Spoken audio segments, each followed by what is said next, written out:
எல்லோருக்கும் வணக்கம். கண்ணெல்லாம் எரியுதுடா, தூக்கம் இல்லாது. இன்றைக்கி 4 மணிக்கே எழுந்துக்கினானா, அதனால தான் கொஞ்சம் இதுவாகிடுச்சு. காலையில் வந்து டிஃபனுக்கு வந்து ஒரு சூப்பரான சப்பாத்தி. சப்பாத்தி பேர் சூப்பர்ன்றீங்களா? சப்பாத்தி சூப்பர் இல்லை தான், இது நார்மலாக செய்யுது. ஆனால் அதுக்கு நம்ம செய்ய போகிற கிரேவி தாங்க ரொம்ப ரொம்ப சூப்பராக இருக்கும், ரொம்ப அருமையாக இருக்கும். அதுக்கு வந்து நான் மீன் மேக்கர் வந்து எங்கள் வீட்டில் வந்து நீட்டாக வாங்கின்னு வந்துட்டாங்களா, அந்த குண்டு குண்டாக வாங்கின்னு வரல.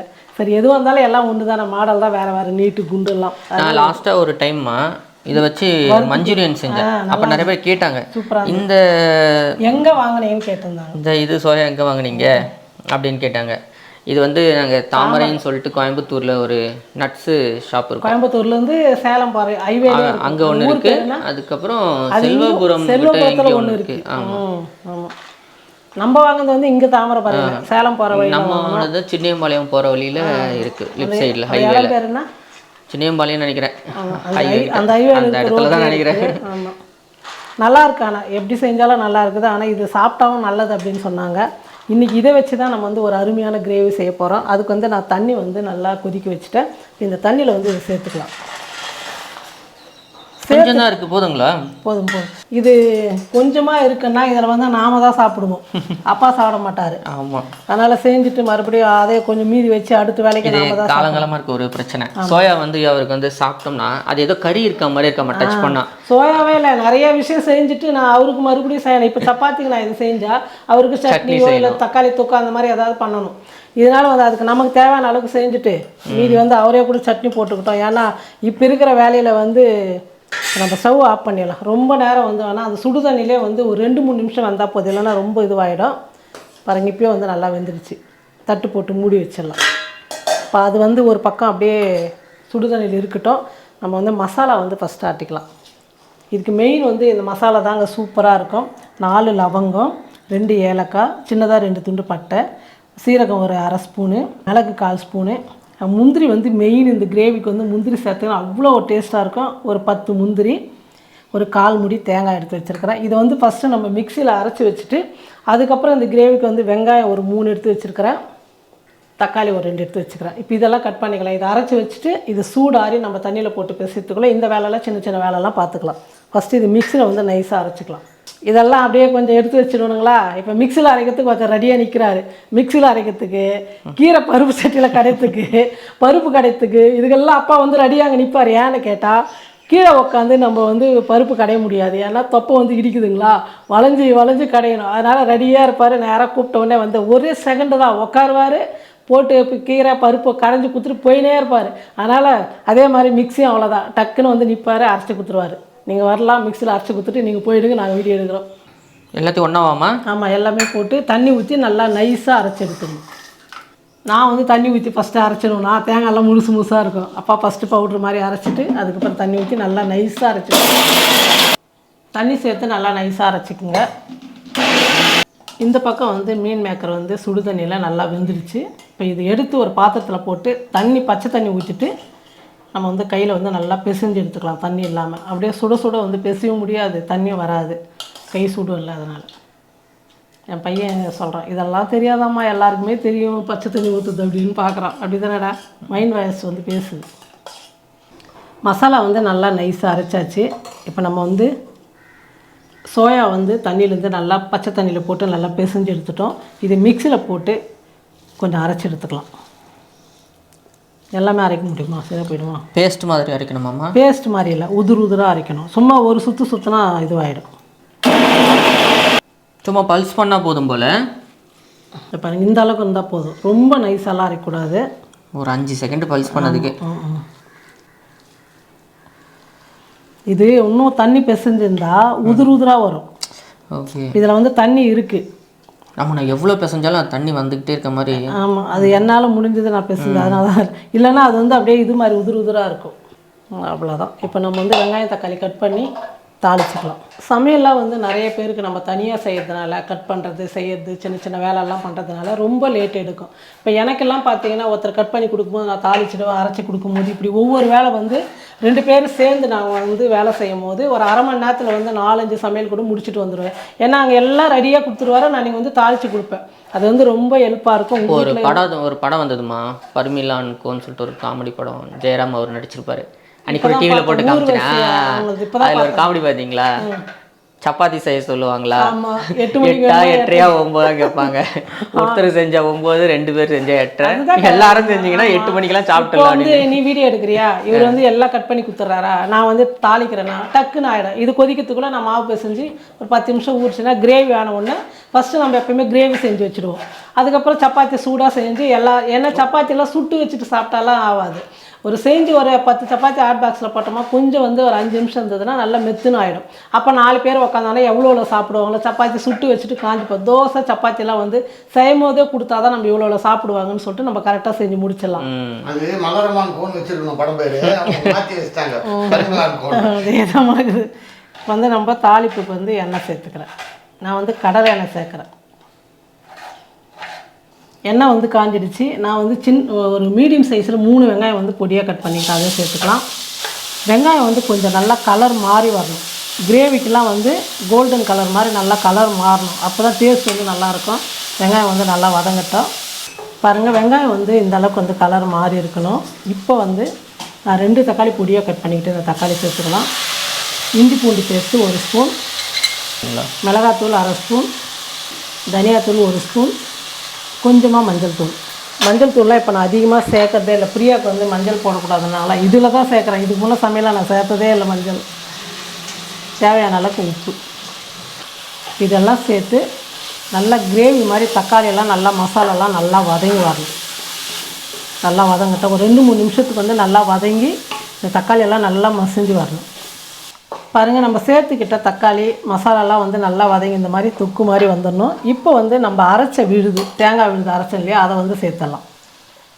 முந்திரி தேங்காய் விழுது. ஆமாம், இதை சேர்த்து ஒரு 2 நிமிஷத்துக்கு வந்து நல்லா வதங்கணும். ஏன்னா நம்ம பச்சையாக தானே அரைச்சிருக்கிறோம், அதனால் நல்லா வதங்கணும். பாருங்கள், மசாலாலாம் சேர்த்து நல்லா வதங்கி இந்த மாதிரி கட்டியாக வந்துடணும். அப்போ தான் மசாலா வந்து பச்சை வாசனை போயிடும். இப்போ நம்ம அரைச்ச சோயா இதெல்லாம் ரொம்ப நேரம் வந்து வதக்கணும்னா இல்லை, கலந்து விட்டுட்டு நம்ம தேவையான அளவுக்கு தண்ணி சேர்த்து கொதிக்க வச்சலாம். காரம் வந்து நீங்கள் எந்த அளவுக்கு வேணுமோ அந்த அளவுக்கு சேர்த்துங்க. கம்மியாக ஜாஸ்தியாக நான் வந்து கம்மியாக தான் சேர்த்துருக்குறேன். ஏன்னா நம்ம ஃப்ரீயாக காரம் கொடுக்கக்கூடாதுன்றதுனால கம்மியாக சேர்த்துக்கிறேன். அதுக்கு தகுந்த மாதிரி நீங்கள் காரம் சேர்த்துக்கணும். இப்போ நல்லா கலந்து விட்டுட்டு தண்ணி சேர்த்துக்கலாம். சப்பாத்திக்குன்றதுனால கொஞ்சம் கெட்டியாக இருந்தால் நல்லாயிருக்கும்.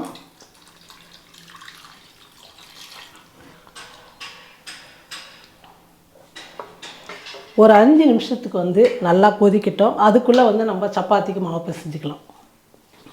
ஒரு பாத்திரத்தில் கோதுமை மாவு சேர்த்துக்கலாம். தேவையான அளவுக்கு உப்பு சேர்த்துக்கலாம்.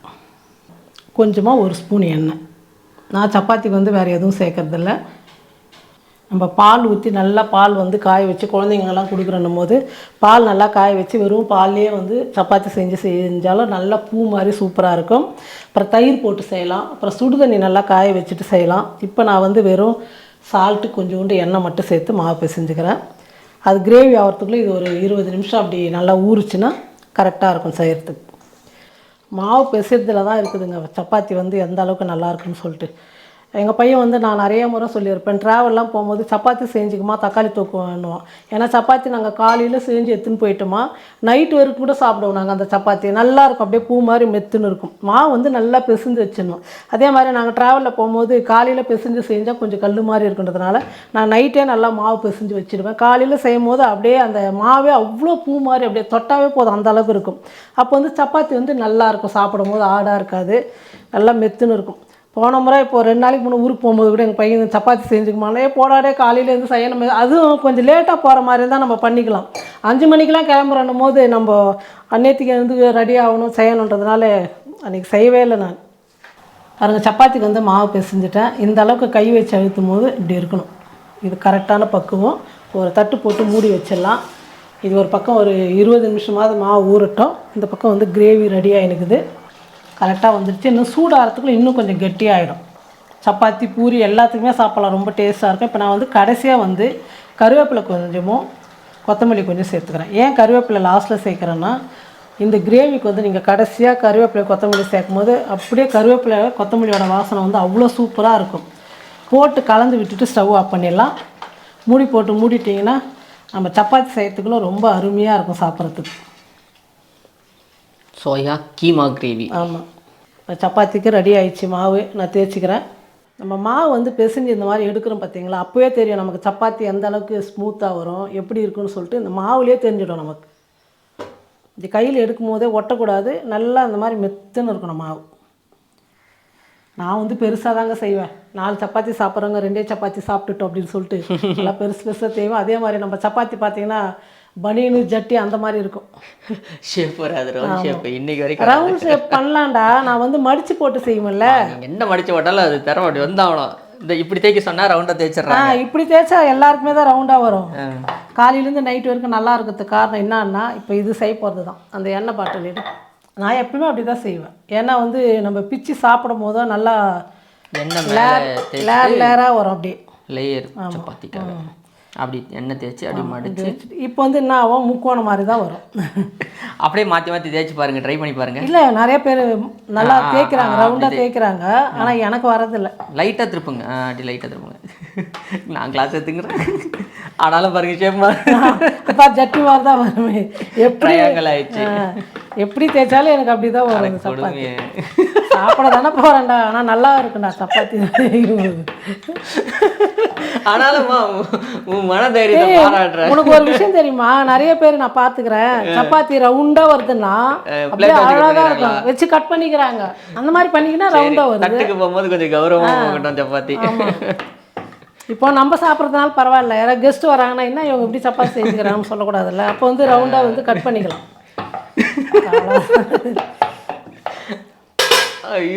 அவ்வளோதாங்க, சூப்பரான ஒரு சப்பாத்தி ரெடி. சாஃப்டாக இருந்தால் போதும். ஆமாம், இது இறக்கி அந்த பக்கம் வச்சுட்டு நம்ம இங்கே வந்து கடாய் வச்சுக்கலாம். சிட்டிக்கும் வந்துடுச்சு. பையனுக்கு ரவுண்டாக வேணுமா, ஆனால் அந்த சப்பாத்தியும் உங்களுக்கு வந்து நான் சுட்டுட்டு காமிக்கிறேன் எப்படி இருக்குன்னு சொல்லிட்டு. ரவுண்டாக தேய்க்கிறது, அதுவும் நான் வந்து மடித்து போட்டு தேய்க்கிறது எப்படி இருக்குதுன்னு சொல்லிட்டு பாருங்கள். ஏன் ரவுண்டாக எனக்கு தெரியாத மாதிரியே பேசுகிறாங்க என் பையன். உங்களுக்கு ரவுண்டாக தேய்க்கவே தெரியாதுன்றான். நான் இந்த மாதிரி நல்லா குழந்தைங்க நல்லா பூ மாதிரி சாப்பிடுவாங்க அப்படின்னு சொல்லிட்டு நான் பண்ணுறேன். மெனக்கட்டு இப்போ பாரு எண்ணெய் தடவி மடிச்செல்லாம் செஞ்சு கொடுக்குறீங்க. இப்போ பாரு ரவுண்டாக வந்துச்சா, ஈஸியாக முடிச்சு வேலை. அவ்வளோதான். சரி, நல்ல தானம்மா வேலை ஈஸியாக முடிச்சா. அதே மாதிரி சப்பாத்தியும் வந்து இப்போ போட்டுரும்ல, உனக்கு சொல்லித்தரேன்டா நாளைக்கு நீ செய்யறதுக்கு ட்ரைனிங் கற்றுக்கணும்ல. சப்பாத்தி இப்படி போட்டால் இப்போ இந்த பக்கம் போட்டு இந்த பக்கம் வந்து எண்ணெய் தேய்க்கக்கூடாது. இப்போ இந்த ஒரு பக்கம் வந்து பாதி கொஞ்சம் அளவுக்கு வந்துச்சுன்னா திருப்பி போட்டு மறுபடியும் இன்னொரு வாட்டி திருப்பி போட்டு தான் போடணும். அப்போ எண்ணெய் போட்டால் தான் நல்லா எழும்பி வரும் சப்பாத்தி எல்லாம் வந்து. இப்போ 2 பக்கம் திருப்பி போட்டோம்ல, இப்போ பாரு சப்பாத்தி வந்து நல்லா எழும்பி வரும்.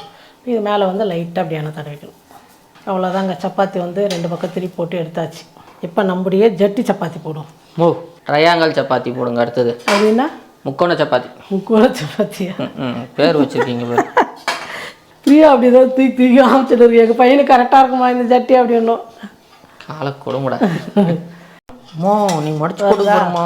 அதுதான், அது பாரு எலும்புல தானே அது. ஆமாம்மா, வா, அதுதான் டிப்ஸு. பூரி மாதிரி எழும்பும் மடிச்சு போட்டு. லேயர் தெரியுது, அதனால தான். இதில் அந்த மாதிரி எதுவும் இல்லை.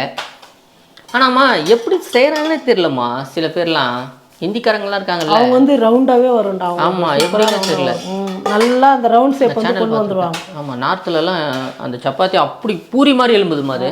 ஆமாம், நான் வந்து எனக்கு எப்போ தெரிஞ்சு 30 வருஷமோ 40 வருஷமோ சொல்ல முடியாது. எனக்கு எப்போ தெரிஞ்சு நான் சப்பாத்தி செய்யணும், நான் இப்படி தாங்க தேய்ப்பேன். நான் மடித்து போட்டு முக்கோணம் மாதிரி தான் வரும். சரி விடுங்க, சப்பாத்தி சாப்பிட்டா இருந்தால் போதும், நல்லா இருக்கணும் சாப்பிட்றதுக்கு, அவ்வளோதான். இப்போ 2 பக்கமும் சப்பாத்தி வெந்துடுச்சு. இப்போ எடுத்துக்கலாம். இதே மாதிரி இருக்கிற மாவெல்லாம் நம்ம செஞ்சு எடுத்துக்கலாம். சப்பாத்தி ரெடி ஆயிடுச்சுமா, super. Soya keema gravy ready. நீயே சொல்லிடுறா, soya keema ready, gravy ready. சப்பாத்தியும் கிரேவி செஞ்சுட்டு இன்றைக்கி வந்து எப்போவுமே நான் நைட்டில் தான் சப்பாத்தி செய்வேன். இன்றைக்கி பையன் வந்து காலையில் வந்து என்ன டிஃபன் அப்படின்னு கேட்டான். நான் பையன் என்ன செய்யுதுன்னே தெரிலடா, உப்புமா செஞ்சலாம் ஈஸியாக தத்தானே அப்படின்னா. பிரியாவுக்கு வந்து உப்புமாலாம் சூடுன்றதுனால அதிகமாக கொடுக்க மாட்டார். ரவையில் சேமியா ஒன்றா கொடுப்பேன், ரவை கொடுக்க மாட்டேன். கோதுமை மாவு 10 கிலோ பாக்கெட் வாங்கிட்டு வந்து பையன் வச்சிடறான். எப்போவுமே அவனுக்கு ரொம்ப பிடிக்குது சப்பாத்தி தாங்க. அதனால் வந்து சப்பாத்தி செஞ்சுடுமாண்ணா. நானும் சரி, என்னது சோயா பீன்ஸ் இருக்கு இல்லையா, சோயா பீன்ஸ் இல்லை சோயா இருக்குது, அதை வச்சு ஒரு கிரேவி பண்ணிடலாம் அப்படின்றதுனால தான் பண்ணேன். இப்போ நம்ம வந்து சாப்பிட்டு பார்த்துட்டு சொல்லலாம். பாருங்க, கையில் ஒரே கையில் தான் அந்த சப்பாத்தி வந்து பிக்கும் போதே பாருங்கள். ஆனால் அது நீங்கள் மடித்து போட்டு தேய்க்காத சப்பாத்தி. அதுவும் நல்லா இருக்கா? ஆமாம். சரி, இதை பாரு, மடித்து போட்டது எப்படி வரும் பாரு. இது எல்லாமே சாஃப்டாக இருக்கும். இப்போ எத்தனை இதுவாக வரும் பாரு, லேயர் தெரியுது. அதுவும் நான் வந்து இப்போது 1 மணி நேரம் 2 மணி நேரம்லாம் பண்ணுவேன். ஆனால் இன்றைக்கி வந்து நான் உடனே ஒரு 10 நிமிஷம் கூட இல்லை, 3 லேயர் எப்படி வருது பாரு. சூப்பராக வரும். நம்ம மாவு பெசுறதுல தான் இருக்குது. நம்ம குழம்பு கொஞ்சம் நிறையா இருக்கும், நல்லா நல்லா சூடாக இருக்குது. எப்பவுமே நாங்கள் வீட்டில் ஒரு ஹேபிட்னா குழம்பு நல்லா தொட்டு சாப்பிடுவோம், அது எதுவாக இருந்தாலும் சரி. சோயா வந்து நம்ம முழுசாக போட்டு பண்ணாலும் கிரேவி நல்லாயிருக்கும். ஆனால் இந்த மாதிரி நீங்கள் அரைச்சிட்டு கொடுத்து பார்க்குறா, குழந்தைங்க கூட அவ்வளோ சூப்பராக சாப்பிடுவாங்க. நமக்கு ரொம்ப வித்தியாசமாக இருந்தால் டேஸ்ட்டு வந்து ரொம்ப நல்லாயிருக்கும். நீங்களும் இதே மாதிரி நான் போட்ட அளவு மாதிரி சோயா வச்சு இந்த மாதிரி அரைச்சிட்டு வந்து ஒரு கிரேவியும் சப்பாத்தி செஞ்சு பாருங்கள். 2 சப்பாத்தின்றது 4 சப்பாத்தி சாப்பிடலாம். கிரேவிங் எந்த அளவுக்கு நல்லாயிருக்கும் அந்த அளவுக்கு தான் நம்ம இட்லி தோசை பூரிலாம் வந்து அதிகமாக சாப்பிடுவோம். ரொம்ப ரொம்ப அருமையாக இருக்கும். நீங்களும் இதே மாதிரி செஞ்சு பார்த்துட்டு எப்படி இருக்குன்னு சொல்லிட்டு மறக்காமல் கமெண்ட் பண்ணுங்கள், ஷேர் பண்ணுங்கள். நன்றி.